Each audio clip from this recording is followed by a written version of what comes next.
श्रीमद्रामचन्द्राय नमः। श्रीरामभद्राय नमः। श्री सीतारामाय नमः।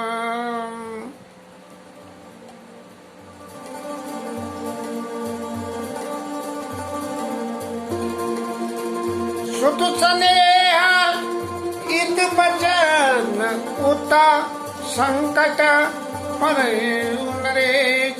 सकौत आयस धरऊ सिर मेटऊ कठिन कलेश।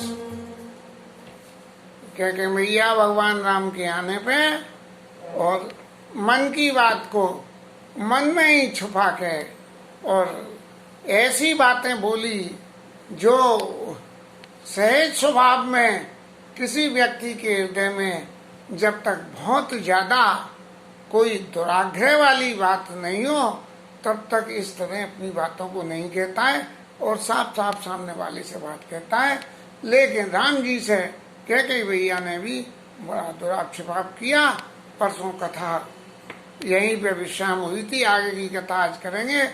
कल की नवरात्र शुरू हो गए थे, इसलिए नवाम पाठ करने की वजह से सोचा सुबह पाठ कर लेंगे, शाम को कथा कर लेंगे। शाम को काम में सपड़ा बैठा नहीं तो कथा में फिर विघ्न हो गई, तो इसलिए आज पहले कथा करते हैं फिर पाठ करेंगे और शाम को माला करेंगे। ऐसा सिस्टम बना के देखते हैं ठाकुर जी क्या मदद करते हैं। आज तो लाउड स्पीकर सिस्टम भी सबरा फेल हो गया, पता नहीं क्या हुआ है, फिर देखेंगे उसको करके तो क्या होता है क्या नहीं होता है। ये कैसे डिस्टरबेंस हो गया, इसमें आपकी सेटिंग से माइक की करनी पड़ेगी। चलिए जो भी कुछ है ठाकुर जी की इच्छा है। अभी शिक्षा के आगे हम तो और ज्यादा क्या कहें, सिर्फ प्रयास ही करते हैं। निडर बैठ कही कटुबानी सुनत कठिनता अति कुलानी। बिल्कुल खड़ी भाषा में जो है कटुवचनों को कैकेयी कहते रहे कि ऐसे वचन जिनके सुन के कठोरता भी जो है शर्म आ जाए कि हे भगवान इतनी कड़ी कठोरता ये कैसे बोल रही है। और गोस्वामी जी की तो सबसे बड़ी कलाकारी यही है कि वो जो है अत्यधिक सीमा को वो पूरी कर देते हैं, जिससे कि कोई पीछे कहने को एक कोई बात नहीं रह जाए। व्यवहारिक जीवन की एक बात मुझे याद आती है तो हंसी मजाक की बात। मथुरा दाल मिल में गुड़ का लाइसेंस है और व्यापार तो गुड़ का होता नहीं था, लेकिन लाइसेंस ले देते थे इसलिए कि कभी करना हो तो रास्ता खुली रहे। ऐसी परिस्थिति में जब लाइसेंस की एप्लीकेशन लगाते थे तो उस एप्लीकेशन में आता था कि पिछले 3 साल में गुड़ का कितना व्यापार किया, तो उसमें लिख दिया जाता था नील। और अगले साल कितने व्यापार की उम्मीद है लाइसेंस की अधिकतम सीमा के अंतर्गत। कैसी हास्यास्पद बात है कि जिसने पिछले 3 सालों में कुछ भी नहीं करा वो अधिकतम सीमा तक करने की उम्मीद रखा है। ऐसे ही हमारे गोस्वामी जी महाराज अधिकतम की सीमा खींच देते हैं कि पीछे के लिए कोई जे न रह जाए। अरे ये बात तो तुमने छोटी कह दी, बड़ी बात कहते। सुनत कठिनता अति अकुलानी, ये कठिनता भी जो है अकुल आ गई कि हे भगवान ये कैकेयी की जवान को क्या हो गया है। जीव कमान बचत सरनाना मनो महिप व्रत लक्ष्य समाना। एक तलवार के समान उसकी जीव चल रही है और ऐसे चल रही है कि जैसे राजा कोई बहुत सॉफ्ट गाजर मूली हो जिन्हें तलवार से काटा जा रहा हो। जन कठोरपन धरे शरीरू सिकई धनुष विद्यावर वीरू। इस तरह से बहुत सारी जो है कठिनता की बातों को गोस्वामी जी ने कैकेयी के स्वभाव के विवरण को देने के लिए करिए। लेकिन जब इतनी कठोर बातें और कैकेयी मैया कह रही है तो भगवान राम के ऊपर इसका कोई प्रभाव नहीं हुआ और उन्होंने बड़ी मीठी बात पर अपने मन में मुस्काते हुए, अरे मैया मैं सब समझ रहा हूँ, तू मेरी लीला में सहाय हो रही है, तेरे चित्त में ऐसा नहीं है। तो मन मुस्काई भानुकुल बानो, राम सहज आनंद निदानो, ओ राम सहज आनंद निदान। मन मुस्काई भानुकुल भानु, राम सहज आनंद निधानु। मन में मुस्काते हुए सहज आनंद, सहज आनंद में हर वक्त चाहे कोई कुछ भी हो रहा हो, वो अपने जैसी साम्यावस्था में के दुख में न दुख और सुख में न सुख, ऐसी साम्यावस्था में रहने वाले भगवान राम अपने मन में मुस्काए कि भैया तू बहुत अच्छा काम कर रही है। मन मन में मुस्काए, ऊपर से नहीं कही है। घर में तो रोमन पिट्टन हो रही है और राम जी महाराज हंस रहे हैं, ऐसा नहीं, अपने मन में ही मुस्काए। बोले वचन विगत सब दूषण, बोले वचन विगत सब दूषण, मधु मंजुल जन बाग विभूषण।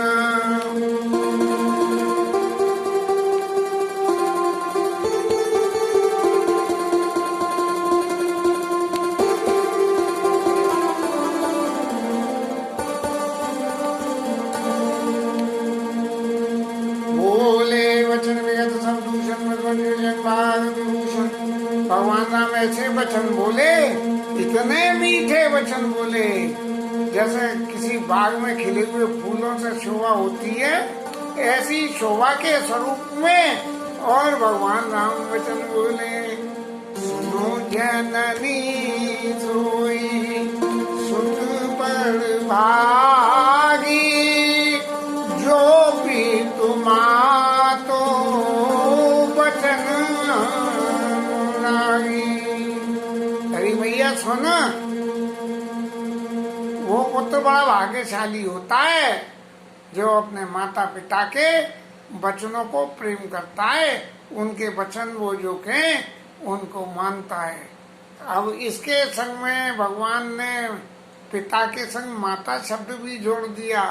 बोले मैया जो तू कर रही है वो मैं समझ रहा हूँ, इसीलिए तेरा नाम भी मैं जोड़ देता हूँ। सुन जननी सोई सुत बड़ भागी, जो पी तुमा तो वचन अनुरागी।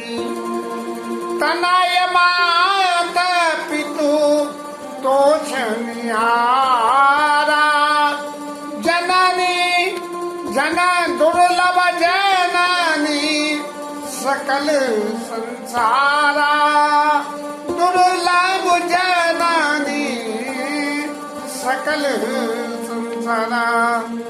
और माता और पिता का संतोष करने वाला पुत्र तो इस संसार में दुर्लभ ही होता है।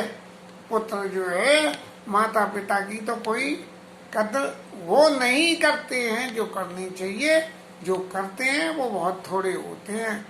मुनि गण मिला न विशेषवना,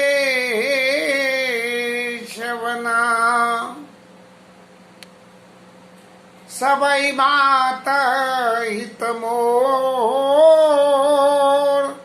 तेई माँ पितु आयशु बहुरी, सम्मत जननी तो।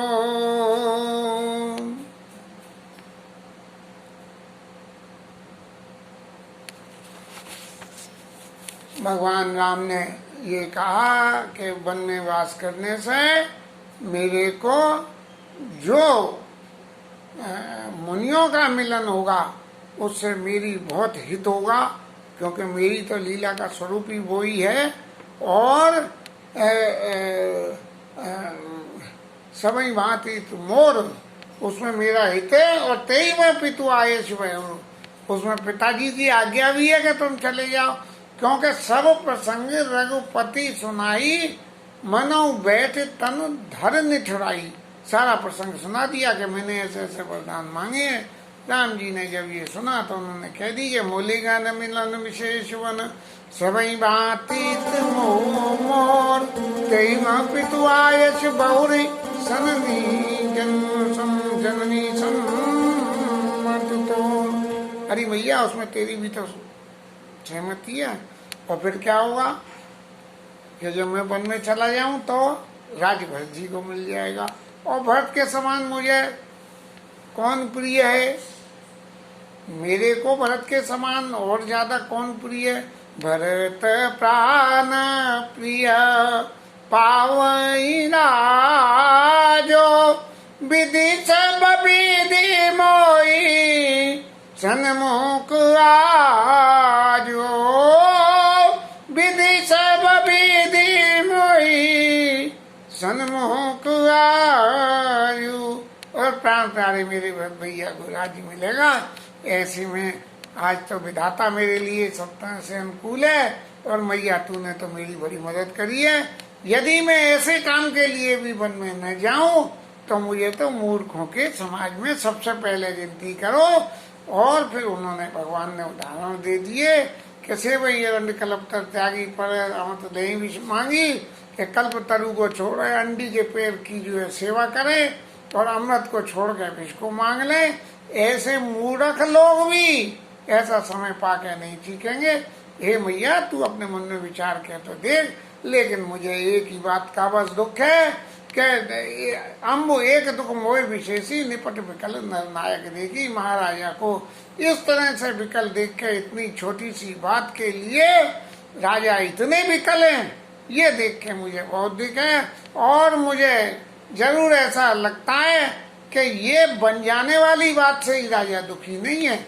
और क्या है कि मुझे इसका विश्वास इसलिए है, थोड़े बात नहीं दुख भारी, हो तो प्रतीत न मोई मेहतारी। हे मात मैया मुझे ये विश्वास नहीं होता है, क्योंकि राहु दीर गुनिया उदधी अगादो, बामोई दे कछु बड़ अपराधो,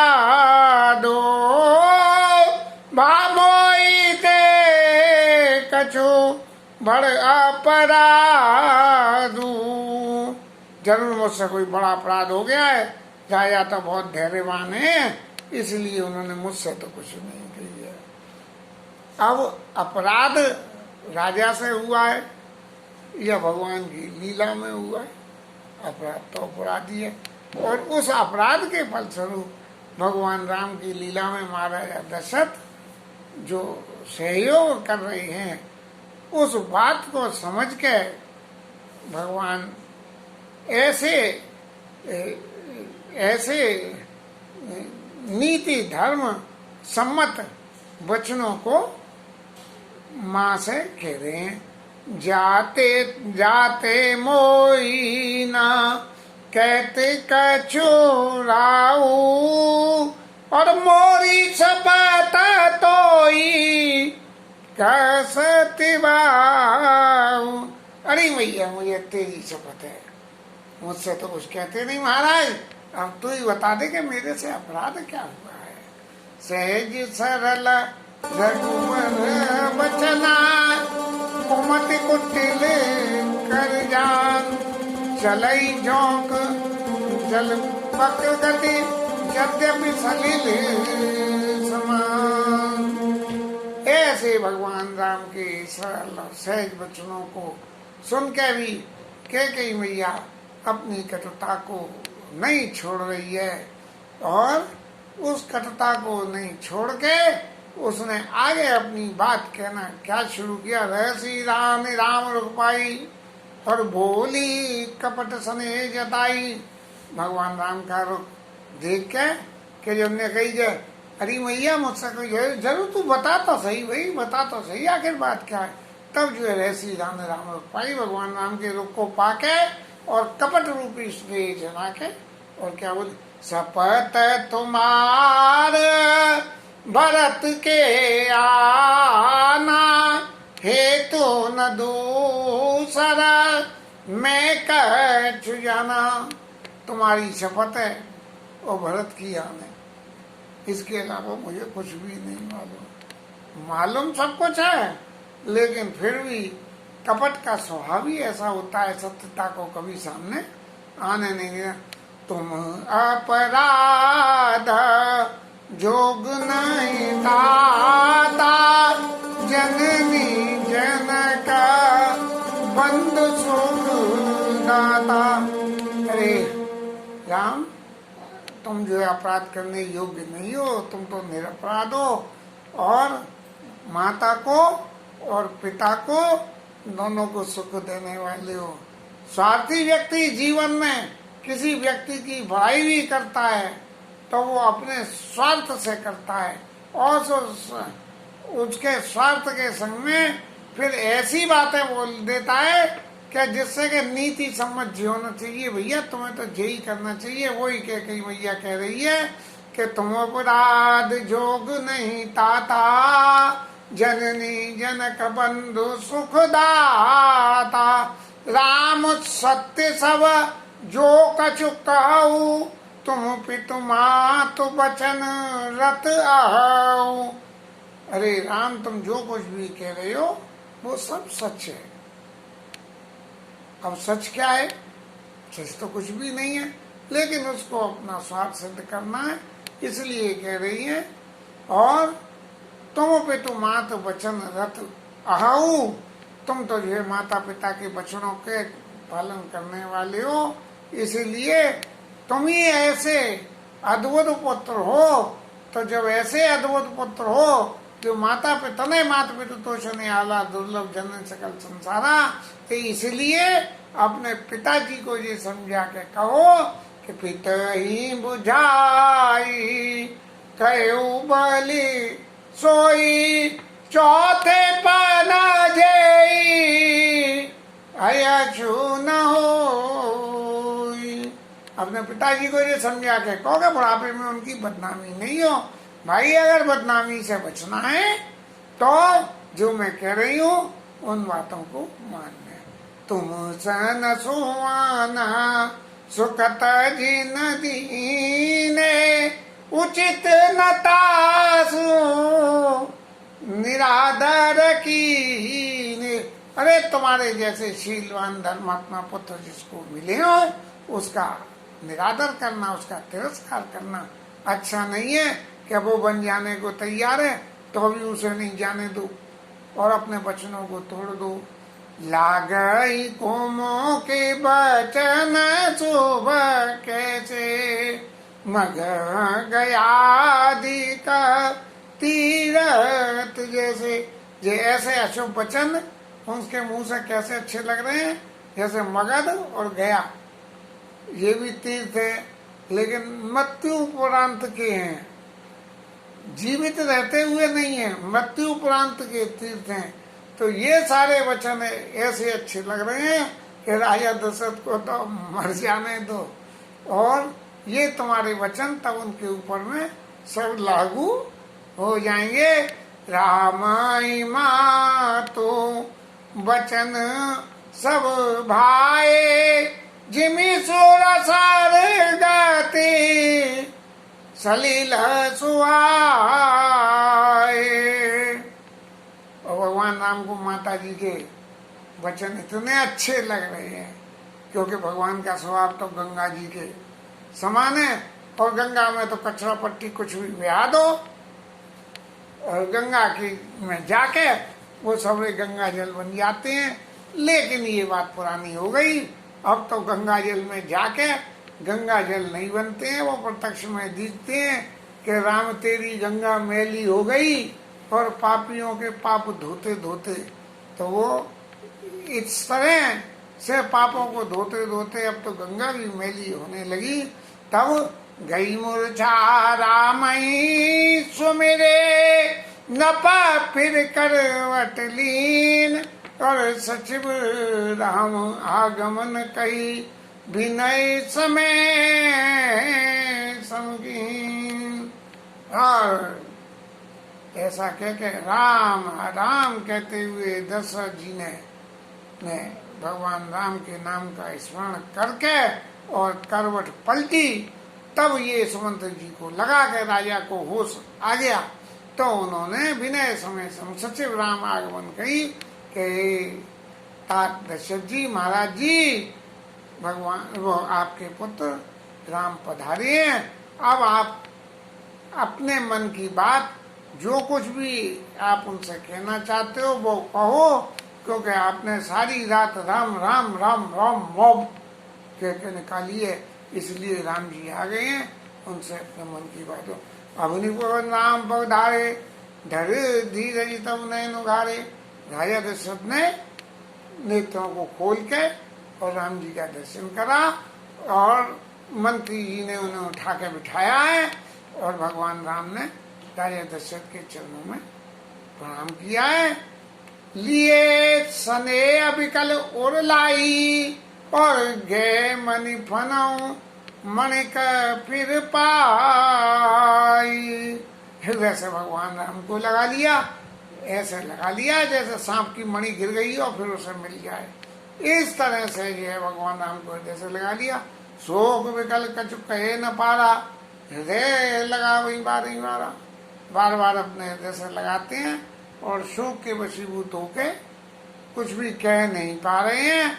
विधि मनाव राव मन माई, जय रघुनाथ ना कानन जाई, जय रघुनाथ ना कानन जाई। और विधाता को मना के कह रहे हैं, हे विधाता, कोई ऐसी लीला रचो जिससे भगवान राम वन में न जाए, पुत्र रामलाल वन में न। सुमेरी महेश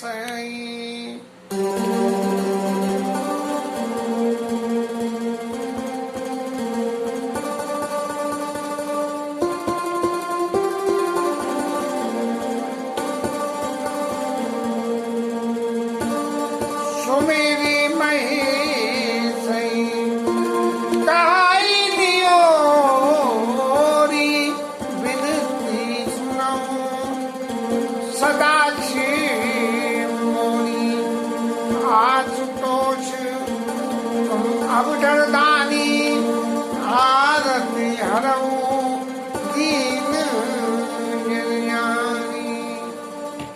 शंकर जी महाराज का स्मरण करके और उनसे विनती कर रहे हैं, राजा कि तुम आशुतोष हो, कोई तुम्हारे दरवाजे आवे जो कुछ मांगे तुम फटाक से बिना सोचे विचारे देते हो, ऐसी तुम सब दानी हो, तो मेरी इस विनती को सुनो और मेरी जो इस वक्त की विपत्ति है उस विपत्ति का हरण कर लो। लेकिन वो हरण करने का तरीका क्या होगा? तुम प्रेरक सबके हृदय, और सोमति राम दे वचन मोर, तजराई ग्रह और परिहरिशील स्नेह। आप सबके हृदय को प्रेरणा देने वाले हो, तो आप ऐसा करो कि भगवान राम के हृदय को भी ऐसी प्रेरणा दे दो कि वो मेरे वचनों का परित्याग करके शील और स्नेह को छोड़ के और घर रह जाए। सुत विषय इक तब पद रति हो, और मोई बड़ मूड़ कही जनी को। मन रूप में भगवान से ये मांगा था कि चरणों में तो प्रीति हो, लेकिन सांसारिक विषय में तुम मेरे पुत्र हो। ऐसे पुत्र के लिए राजा दशरथ शंकर जी से प्रार्थना कर रहे हैं कि रामचंद्र जी को ऐसी मति दे दो कि संसारिक जगत में पिता पुत्र के नाते जो अतिशय स्नेह की बात है, उस अतिशय स्नेह में पिता के स्नेह को देखते हुए पुत्र उनके वचनों का भी परित्याग करके और शील और स्नेह को छोड़ के घर में रह जाए। मेरी अपनी कोई बात जब पार न डलती हो, तब ये संसारिक नियम हमको ऐसी ऐसी पट्टियां पढ़ा देते हैं कि राजा दशरथ भी नहीं चूके उन पट्टियों में, कि भाई चाहे मेरा चाहे जो कुछ भी हो, लेकिन राम अपना शील और स्नेह छोड़ के घर में रह जाएं। ये सबरी बातें इस तरह की हैं कि संसार के नियम को जानने और समझने के लिए इन सबरी बातों का अर्थ क्या होता है कि नीति तो नीति ही होती है और ममता ममता होती है। ममता और नीति जब दोनों में टकराव हो तो नीति को मानना चाहिए, और भगवान ने नीति को मानी। इन्हीं बातों की व्याख्या में अभी बहुत सारी बातें और आगे आएंगी कि जिन बातों की व्याख्या में भगवान राम ने कैसे कैसे निराकरण दशरथ जी का किया है। इसके साथ आज की कथा विश्राम। हरि नाम कीर्तन।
शंकर भगवान की जय।